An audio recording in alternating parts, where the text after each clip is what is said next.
Celtic equalled a 50-year-old club record when they beat St Johnstone. Every Celtic side since 1967 has walked in the shadow of Jock Stein's Lisbon Lions. Today's team can eclipse one of their records if they avoid losing to a Hearts side that's adapting to a new style of play from a new style of head coach.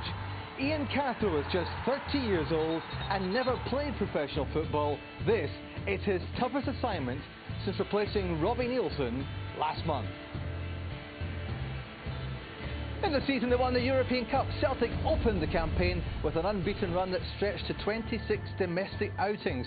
Brendan's boys can top that achievement this afternoon, live on Sky Sports.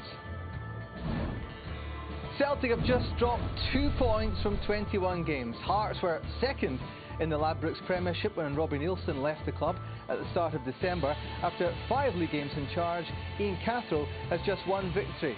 Hearts have fallen 11 points behind second spot, they're now 4th.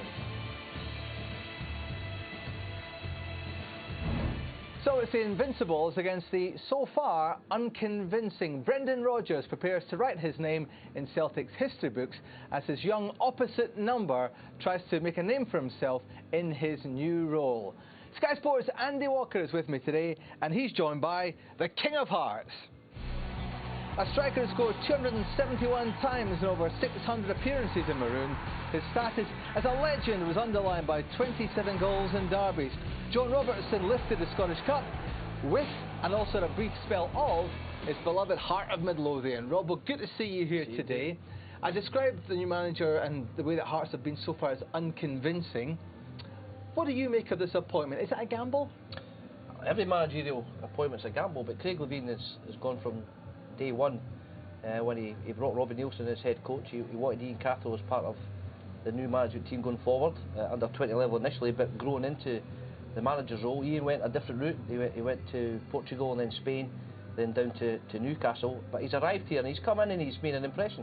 You know, he's a young coach and everybody's going on about this lack of playing the game of football, but you don't need that anymore. You know, football has changed. He's brought in the same principles as Robbie. Wants to play football, wants to get the ball down. He's got 2 or 3 different ideas, which we've seen in the turnaround of the squad. He wants certain players to play certain positions. It'll take time, there's no doubt about that, and we're disappointed to have dropped a wee bit further down the league, but you know, it's a long game for us at the moment, and I'm sure Ian Cathro will be right at the forefront of the successful club we're going to be.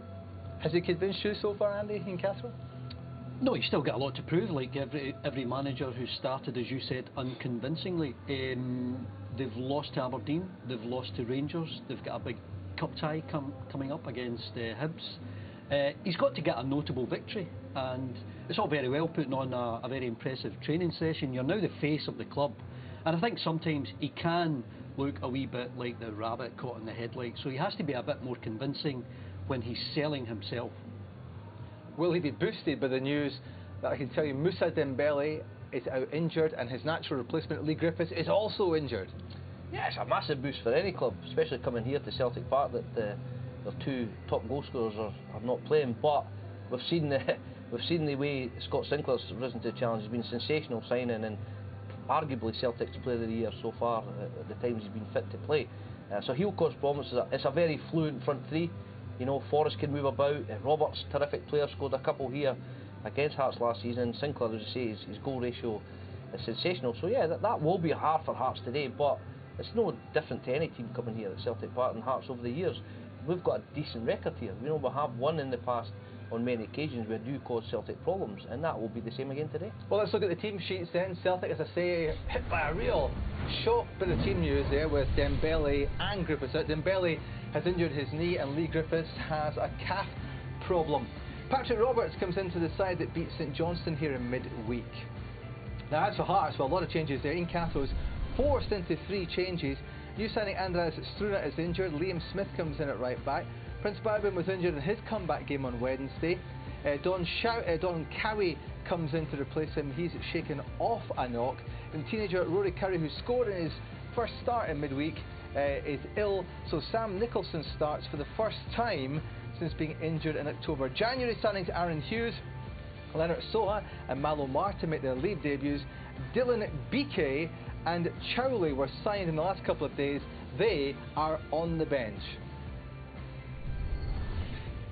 Well, let's hear from the new Hearts head coach then. Ian Cathro is right now with Luke Shanley. Ian, what plan have you managed to come up with to try and become the first team to beat Celtic domestically this season? It starts from our mentality and our approach to the game, that we want to go toe to toe and we want to compete, we want to fight, and we'll try to win the game.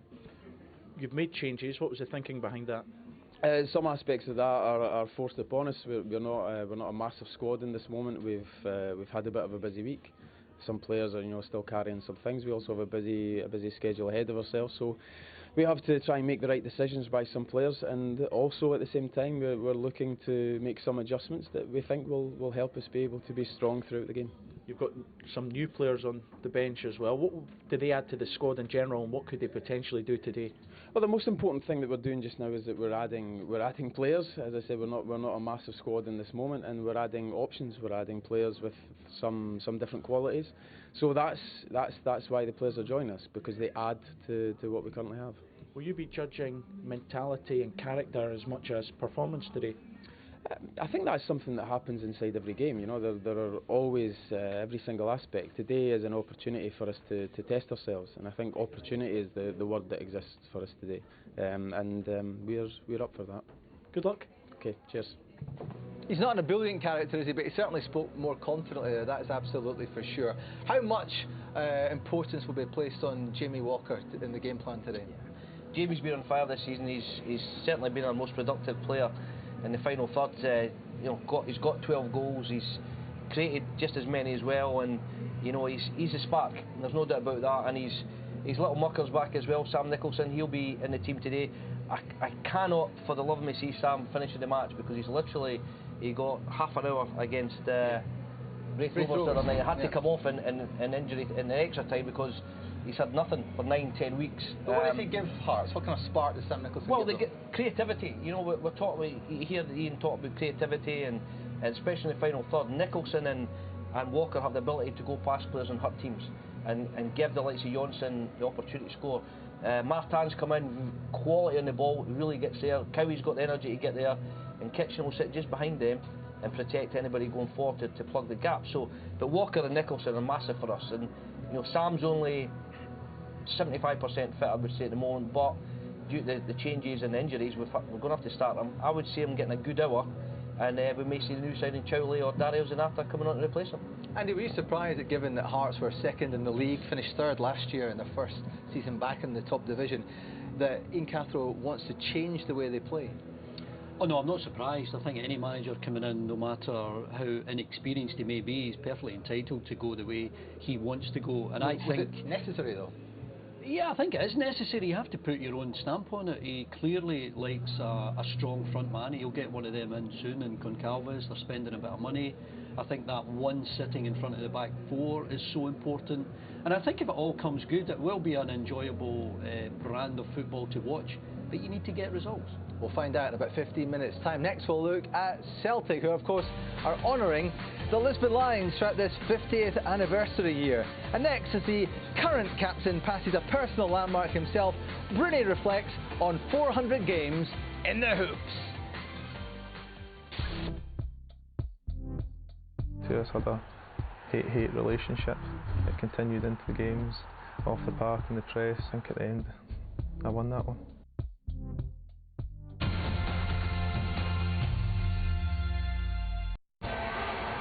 More from my guests Andy Walker and John Robertson to come. First, though, let's hear from the man who joined the Celtic 400 club. It's the captain.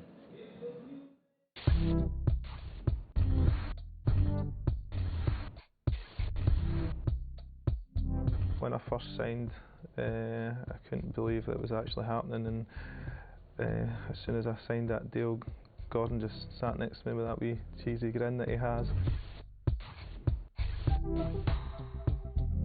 My best goal's got to be, it's not a lot of them to be fair, but it's the one against Rangers in the 2-2 game. We were down to 10 men, we got Big Frey sent off, and somehow the ball ended up in my left foot, and I managed to slot it past Griggsy and goal. Definitely with Juve. Two of us had a hate-hate relationship. It continued into the games, off the park, in the press. I think at the end, I won that one. Tommy Burns to get me to sign for the club. Tommy was great, and I had Tommy with Scotland, with Walter and Ali there as well, and his banter on the field, off the field, and his coaching as well. People underestimated him, but he was a great coach as well. I met Rod Stewart.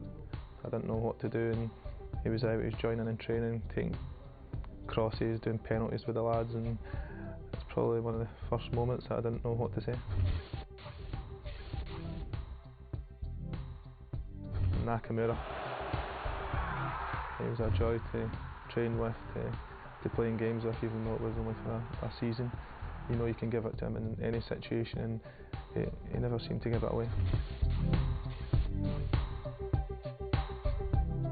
Kevin Thompson, having to play against your mate and standing in the tunnel knowing he's on one side and you're on the other side, while we've played so many years and so many games together, and to go in for a 50-50, and you would tackle each other, you'd run past, you would fight, scrap for each other, but he's probably my toughest opponent.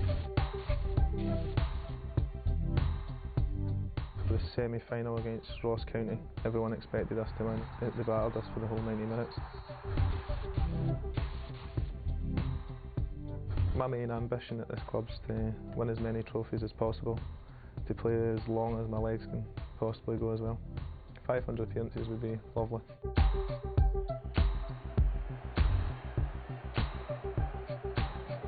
And he makes his 401st appearance today. Andy, where is his form at the moment? I don't think he's ever played better for Celtic. He's been here a long time. Difficult time of it last year under Ronnie Dyler, all that talk about fitness, piece of nonsense. This team have never been fitter. Scott Brown, I don't think, has played any better for Celtic. I think once you get past that 30-year mark and you know you've only got a few more years left, you begin to make better decisions. I think he's been enthused by the new manager coming in. Clearly he knows what he's doing, and Scott Brown's role now is very much more of a team player, and I think he's enjoying it. He told me this week that he's given up his coaching role with the under-20s to concentrate on the playing. It was taking too much out of him. Is that a sensible decision? 100%. Scott was actually in the group that I mentored a couple of years ago in the B licence. Terrific attitude as you'd expect. It was in every single session, helping all the lads who were on the coaching course. You're talking about school teachers and boys club managers. Scott Brown is actually in there doing their session 100%. For me, it's a no-brainer. I think he has to just concentrate on Scott Brown. He's a lovely lad off the field, gives everything for Celtic on the field and in training, and it's been much talked about this week as well. I think I can't see the benefits of Scott Brown going back playing for Scotland, because he just for him, yeah. For Scotland? Yeah, for Scotland, obviously, if he shows the same form that he's shown for Celtic, it's vital for us. But Scott Brown gets a lot of stick. If he doesn't perform to the highest level for the international team, he gets stick for it. He doesn't need that hassle anymore. He could walk away tomorrow without any regrets for what he's done for the international team and totally concentrate. He's only 31. You know, we're having a laugh there, and he's had a wee wry smile saying 500 would be good. Scott Brown could do 500 appearances stand on his head if he walks away from international football. He would probably try it standing on his head as well. Stand on somebody else's head as well, probably. Now, David Boyata starts the third game in a row. It's the first time he's played 3 in a row under Brendan Rodgers. Now, let's face it, he got a lot of stick last year. He was prone to a mistake, Andy, but can you see signs that he's improved under the new coach in the way that many other players have? Well, I think what Brendan Rodgers is doing is giving him a chance. I think Celtic are looking for a Champions League defender. Celtic are trying to build a team that can compete in the Champions League. Look at the goals that they lost in the biggest games of the season, the Champions League games. I think through the centre of the defence, they looked a bit weak in the qualifiers, and at times in these very demanding group stages. Can Boyata improve his game to such a level where Brendan Rodgers can trust him in the really big games? And that is the challenge for him. It's all very well playing well against Albion Rovers last week, but come on, the challenges are going to be much bigger, and I just wonder if he can make the same type of improvement that we've seen in Rogic and Forrest and Armstrong and Scott Brown and so many players that Brendan Rodgers is coaching here.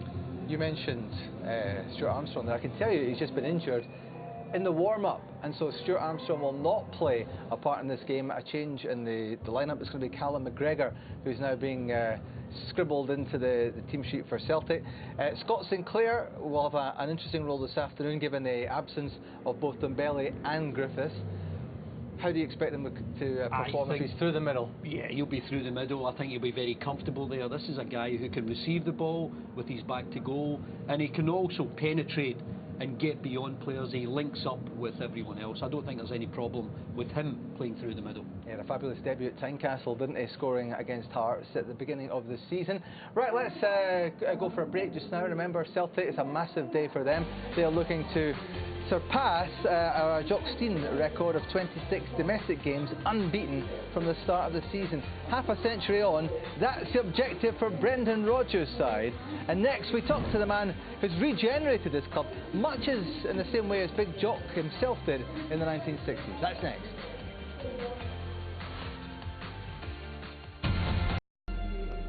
The teams are almost ready to come out here at Celtic Park. It's Celtic against Hearts in the Ladbrokes Premiership. Here's the Celtic manager, Brendan Rodgers, with Luke Shanley.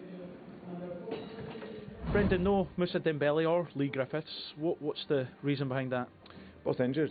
Moussa picked up a knee knock when he fell awkwardly on Wednesday night, so a little bit of swelling on Thursday. So see, he doesn't make it today, and then we'll see how he is after that. There, Lee's been struggling for fitness for a while with both his calves. So yeah, both unavailable. What sort of challenge do you face today? Like every game in the league, it'll be a tough game for us. I think that Hearts will probably try and maybe look to play a little bit more. I think Ian going in is trying to develop a style which is obviously still very early, but that based around looking to get on the ball and open the lines of the field up. So this might be a game that maybe suits us a little bit more also, because there'll be hopefully more spaces on the field. So but as always, tough game, and a Celtic Hearts game is always a good game. Good luck. Pleasure, thank you. Andy Walker and John Robertson are with me here at Celtic Park. Stuart Armstrong was injured in the warm-up. How big a blow is that for Celtic? Well, it's a massive blow for Celtic, I think, because again we talk about the influence that Scott Sinclair's had up front, Moussa Dembele. I think Armstrong's had exactly the same in the midfield. Andy touched on earlier about players improving under Brendan Rodgers, and he's one that's come on massively since last season, you know. So I think, you know, that's Griffiths, Dembele and Armstrong out. It has to help Hearts. It's whether we can take advantage of it or not. But is it enough to interrupt Celtic's momentum, which is immense? Watching Celtic last week, it was clear they needed a game against Albion Rovers after a 3-week break. It's been such a demanding first half of the season, and I think against St Johnstone, you know, Celtic were dogged and determined. They got the win, they kept a clean sheet. I think this afternoon they'd want to play a bit more, you know, better football, the type of football we're used to seeing from Celtic this season. They've still got that pace with Forrest, with Sinclair. I think Roberts coming into the team gives them a lift because he's so skillful. He receives the ball really well, he goes past players as if they aren't there, and he gets supporters excited, he gets them on the edge of their seat. So there's a lot to be positive about the Celtic starting 11. Were you surprised that Celtic have started Craig Gordon? You managed him. With all the bids coming in from Chelsea, he doesn't strike me as being the kind of guy who would be overly bothered about that at all. He won't. It's just another day at the office for Craig. He's such a unassuming person, but on the training field and in games, very commanding, does his job superbly well. And listen, we spoke about it off air there. Is it about money, double, trebling, quadrupling his wages, or is it about winning trophies and championship medals? That's what he's got to look at the moment. He could win them both, England and Scotland this year, couldn't he? Listen, he's 34. Does he want to go and sit on the bench because he knows that's what he's got to do, or does he want to be involved in league championship winning teams, playing every game, playing in the Champions League proper itself? For me, on a playing aspect, it's a no-brainer. But you know, he has missed a chunk of the season, and he did have the initial thing when Brendan first came in that he wasn't his first choice keeper. But I would be his hand, you know. Nah, I'd be the corridor of uncertainty. Correct, but I'd be amazed if Craig was to leave because of that, because I think he's proven the best way possible. He's gone out there between the sticks. Apparently, he had a wonder save on Wednesday night in the 1-0 to keep that record going, and I think he's at the stage now. He's 34. He just wants to be playing week in, week out. Celtic have won their last 16 Ladbrokes Premiership games, the ideal foundation for breaking a club record that stood for over half a century. The commentators are Neil McCann and Ian Crocker. Last but by no means least, Ian